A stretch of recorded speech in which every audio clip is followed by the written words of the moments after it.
Hey horse friends, it's Kristen and Beck here, and today we have another Reddit story.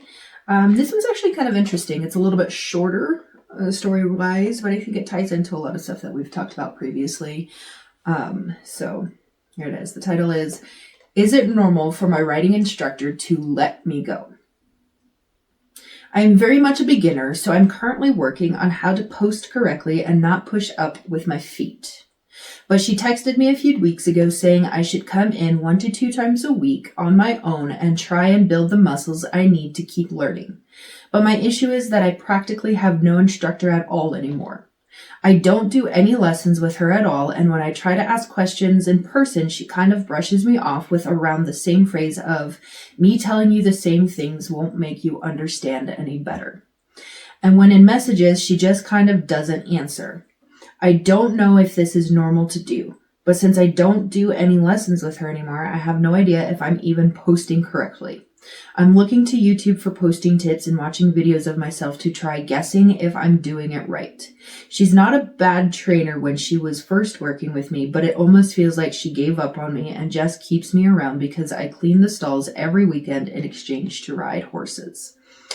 I came here to learn how to ride by a trainer, not YouTube. Any opinions on this? So is she a working student then, it kind of sounds like? Kind of sounds like it. She doesn't really go into details about it, or they don't go into too many details about it, so I don't know for sure. Because I'm not sure if they were paying for lessons and then started working for extra ride time or what. It doesn't. This sounds like a trainer that's not upholding their part of the bargain. No.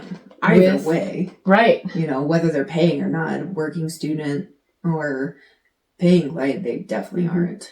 Well, and if the agreement was that she was going to clean stalls in exchange for lesson, no financial compensation, and she's not getting lessons. Yeah. That's... And so, what is she working for? And I'm curious about that too, because it just says clean stalls every weekend in exchange to ride horses. So it doesn't specifically say in exchange for lessons, which even on itself though, right? So we've discussed this with like working students, different things. We need our people to be able to at least be comfortable cantering before we just let them ride horses. Yeah. Because if something happens, we need to know that they'll be able to handle it. Right. Right? Because if they're schooling the school horses or something, we can't just let anyone just do whatever if they don't know how to handle certain situations. Yeah. You know? Yeah. And basic ones. I'm not saying that they have to be able to handle like full-on training situations, but yeah, it just seems like this trainer is not very good at helping to develop a rider. Yeah. And it may be that this person learns differently or something. And not every trainer, you know, can teach every person. But part of being a trainer is being able to be adaptable to the riders you have and figuring out what works best for them. And if you can't, then you have to be honest and upfront with them and say, hey, I'm struggling to get through to you. I don't feel like I am getting what you need. And I might not be the best person or something. And you can come up with options. You can come up with plans and ideas and things and figure out how best they learn. I've talked to students of mine after a few lessons, everything like, hey, are you understanding this? I quiz them. I do different things to make sure they're actually getting the concepts that we're talking about and that it's being clear. And I give them homework.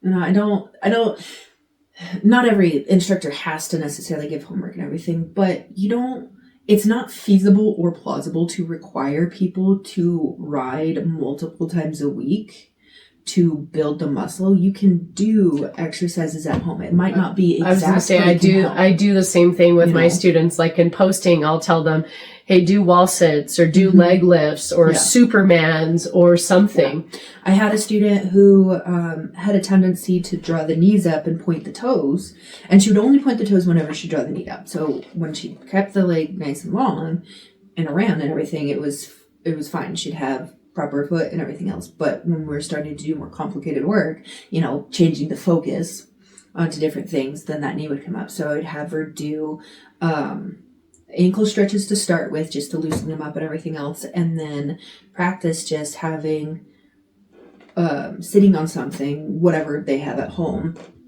and drawing one knee up, dropping the other leg long, and then playing around with that and seeing how it affects the balance and how it affects how well she can stay on, the arm of a chair or the couch or whatever it might be. Now, on the flip side, too, we also don't know how well the student has communicated this stuff with the trainer, that she's not figuring that out.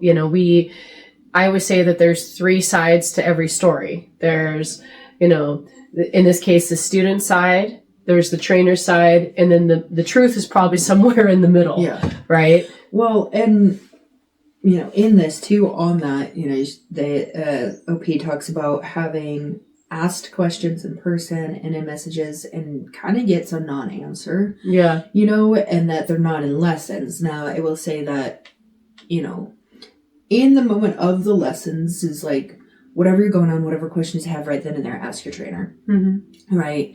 And then whatever questions you have come up throughout the week, whether you're writing or not writing, write it down and then bring it with you or not. But your trainer should answer questions to the best of their ability. And they should have, but also a full answer. But also, like you said, though, we don't know if she's her trainer, right? She might have just come on board to ride horses. Well, no, because this is they was their instructor to start with. Okay. And because it says, if you remember, and everything else, it's like, I no longer really have an instructor anymore. They're no longer getting lessons.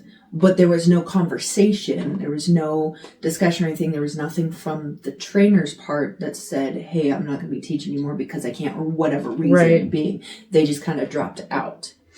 Which goes back to the title too. Is it normal for my writing instructor to let me go? Mm-hmm. I think it's not normal work, passive aggressively. Yeah. I think the weekend work was in exchange for coming in multiple times a week to just ride time. That's what I'm gathering from it. Yeah. It's not super detailed in that part, but they definitely need to sit the person down and have a conversation. Like, I want to learn and I'm here for that. And if you can't do that for me, I need to find somewhere else. Yeah. Right. They need to find someone else. They need to talk with this person and let them know, hey, I'm not getting what I want. And I want to circle back to the part where it's like, it's not feasible, plausible for, requiring somebody to come in multiple times a week. Yes. The more you ride, the more often you do things like that, the quicker you'll progress. And I will say that while I don't require that for all my riders and everything, it is something that is recommended, and it is a requirement if you are on a show team. Yeah. Or you wanted to develop, you had your own horse, you wanted to develop to a certain point or whatever, So there are caveats to that and exceptions to and everything else. But again, not everyone can do 2, 3 to 5 times a week. No. Financially and time-wise, you know. Yeah. So it's like. But communication is very key between student and instructor. And I find that it can be something that's difficult in this society. A lot of times people view talking about something that is wrong as a confrontation, when it doesn't necessarily have to be. People on either side have a tendency to get defensive. Mm-hmm. And the problem, though, is with horses, you have people's lives in your hands, right? So safety and good balance and learning how to post and being strong on a horse is potentially life-changing or not, right? And I've had clients before where I'm just like, why is this so difficult to communicate with them?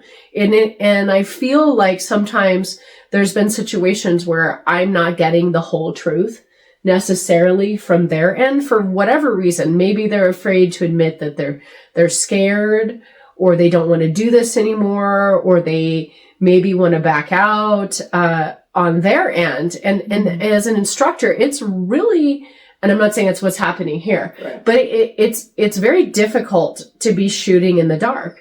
And it sounds like she has the opposite happening, right? Where she keeps reaching out, she keeps asking questions, and she's not getting a definitive answer, right? So she doesn't know what she's doing. It's like she's going in circles. Yeah. And on that too, sometimes, And it's that weird, like, area of being a trainer and everything when you're not sure what's going on or why they're not getting something is because, like you said, sometimes they're not comfortable saying, like, I don't understand this, or I'm scared of whatever, whatever purpose might be. It's like, okay, we're gonna have to draw that out, but also at the same time, I'm not necessarily a therapist. No, not a therapist and not a mind reader, although we'll happily hear your issues when it pertains to writing. Mm-hmm. I've had some students just recently that have made some pretty major life changes, and I've seen a very positive influence in their writing. And it's not to say that if you have something going on that can affect you, you don't communicate that with your trainer. You don't have to go into too many details, but it is very helpful if you come to us and say, hey, mentally, I am not at this level. Yeah. Because especially if we're at a place where we're pushing you and we're being kind of hard and everything, and mentally you're not there and you need it less, you've got to say, because if normally, we're driving you up here and everything, but mentally you can only handle here, we've got to know that, because all that's going to happen is you're going to get defensive. You're going to get upset with yourself, with the trainer, frustrated with whatever, because you're going to be tense. Whatever's going on is going to be affecting you in some capacity. And that happens. It's okay. You just have to communicate, and you don't have to go into any details. You just have to say, hey, I need it this way today. Right? And if your instructor isn't willing to adjust, maybe find a different one. My dad and I were actually just talking about this the other day, because he said, Kristen, you have to remember, these people are only at the barn a few hours, maybe a day. They have a whole other life on the side that they don't necessarily know about. And the same thing goes with a trainer too, right? Let's say maybe something has happened in this trainer's life where things have changed, and she now no longer can handle the level of clients that she had before. But she then needs to own up and say, hey, I can no longer teach you. I'm at my max. Something has happened in my life and things need to change for me. Maybe we can revisit this in a couple months, right? We don't know. But it's important for both students and writers to understand that there is a life outside of the barn. And if that is affecting your work, or if it's affecting your ability as a student, you do need to come forward and mention that. Because a lot of times, like, let's say this person here, the OP, could be taking it personal, right? Maybe she doesn't want to teach me. Well, maybe she just doesn't have the bandwidth right now to teach, right? But you need to say that, right? It's like, so a little bit of information on me. I got really sick over the summer. Actually, it was a little bit sooner than that, but really, really sick. And I had gone from working like 10 horses and lessons and everything on any given day. Not every day was that many, but it was up there. Down to like maybe 4 or 5, because I just could not keep with everything. And I communicated with her. I'm like, hey, we'll keep what we can do, but here's where I'm at, because I do not have the energy. And if I push myself, I will face plant. I will fall on my face. Yeah. And it's not going to be fun for anybody. No.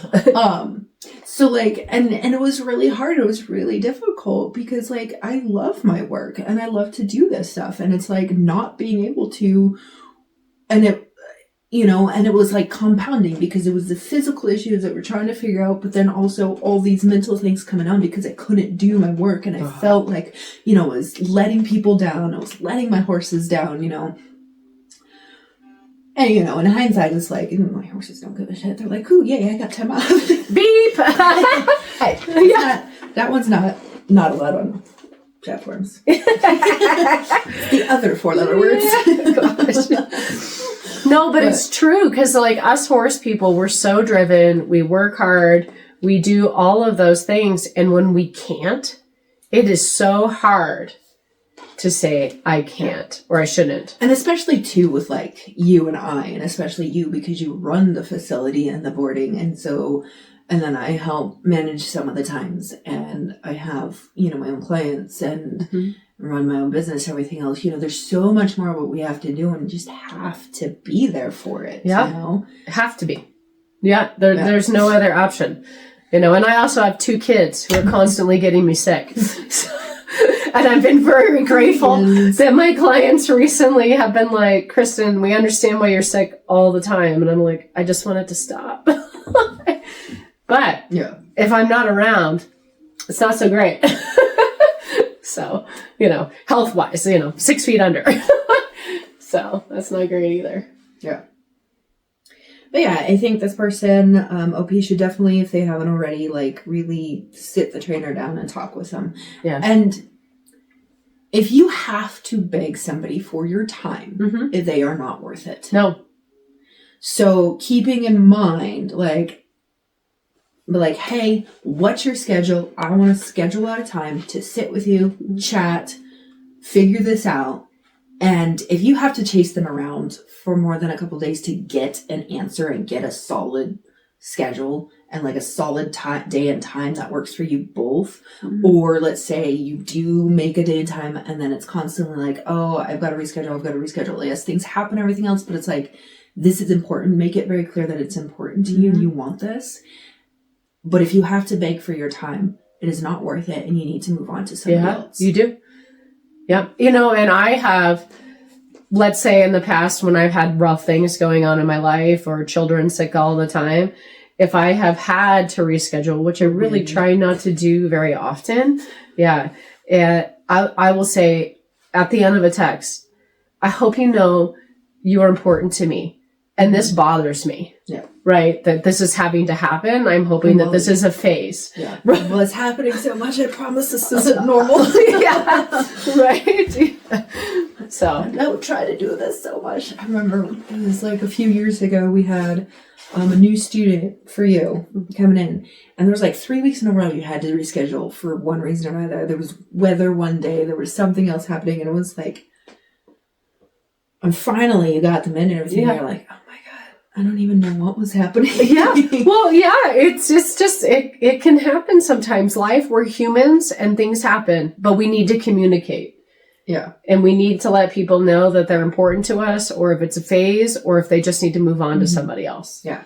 So. And as writing students and everything else, be an advocate for yourself. And if you're not comfortable with that, find somebody who will be an advocate for you and help you out with that and help you be clear in what you're looking for, what you want, and like, hey, this is what I need and this is how I need it from you.